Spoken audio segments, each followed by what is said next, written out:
কি বলছে কবি নজরুল? দিমুনি টান। ও মন রমজানের ওই রোজার শেষে এলো খুশির ঈদ। বলে না কেন? ও মন রমজানের রোজার শেষে এলো খুশির ঈদ। তুই আপনাকে আজ বিলিয়ে দে শুন আসমানি তাকিদ। ঈদ এসেছে, তুই নিজে নিজে এখন সিন্নি সেমাই লইয়া পাগল হইস না, নিজেরে আজকে সবার জন্য বিলাইয়া দে। কেমনে দিত? তোর সোনা দানা বালা খানা সব রাহে লিল্লাহ, দে জাকাত দে জাকাত। ইস আল্লাহ বুজুর্গ দে জাকাত মুর্দা মুসলিমের আজ বাঙ্গাইতে নিদ। শুধু জিন্দাদের অধিকার দিলে হবে না, মুর্দাদের অধিকার দিতে হবে। একদল জালেম মৌলবী আছে কবর জিয়ারত নিষেধ করে।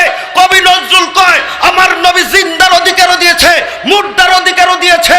তোরা জিন্দিরা সিন্নি সবাই খাবি, মুর্দারকে বলে যাবি হতে পারে না। ঈদগাতে আসা যাওয়ার সময় কবর জিয়ারত করে তাদেরও ঈদের ব্যবস্থা করতে হবে। কতক্ষণ ঠিকই না? এখন আপনারা বলেন ওয়াজটা কি খারাপ লাগতেছে না বালা? খেলা বালা না তাফসির বালা? তো অধিকারের দরকার আছে কিনা জোর খাওয়ার? জিন্দার অধিকার আছে, মুর্দার অধিকার আছে। দে জাকাত। তো তুই জাকাত না দিলে এ গরিবেরা কেমনে ঈদ করবো? সুবহানাল্লাহ কইতেন না? আমি জানতেছি এই গানটা কি ঈদের দিন গায় না আগে গায়? কতক্ষণে গায়? ঈদের আগের দিন।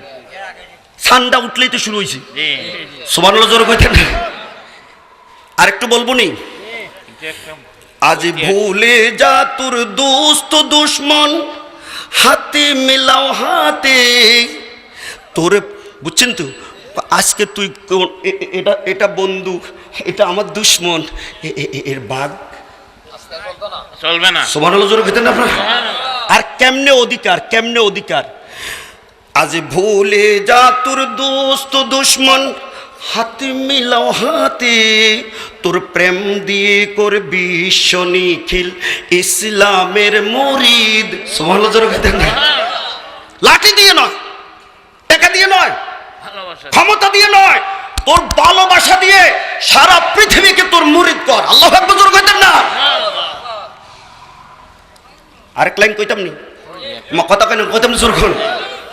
যারা জীবন ভরে রাখছে রোজা নিত্য উপবাসী, সে গরিব ইয়াতিম মিসকিনে দে। সুবহানাল্লাহ জোরে কইতেন না? কি এখানের মধ্যে কি কার কার কথা কইছে দেখেন তো দেখি।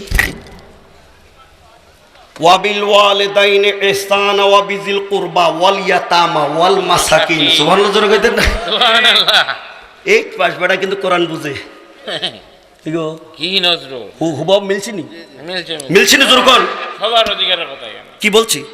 যারা জীবন ভরে রাখছে রোজা নিত্য উপবাসী, সে গরিব ইয়াতিম মিসকিনে দে যা কিছু মফিদ।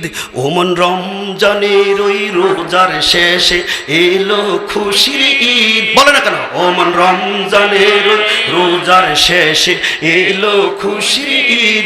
এই গরিব এতিম মিসকিনের যা মুফিদ মানে উপকারী এমন জিনিস তারে দে যাতে করে হে ঈদ করতে পারে। সুবহানাল্লাহ জোরে কইতেন না? তাহলে কোরআনের তাফসীরের লগে নজরুলের কথার মিল আছে কি নাই? আছে। দুইটা বললাম, আরেকটা বলবো না আগামী বছরের জন্য রাখতে যাইবো? কতক্ষণ আপনার শুনতে রাজি আছেন? তাহলে মানবাধিকার প্রতিষ্ঠা কি কোন রাষ্ট্রপতি করেছে না আমার মদিনার নবী করেছে? জোর বলেন। সেই নবীর দরকার আসেনি? দেখে এই নবীর শানে ডাক দিতে পারেন না?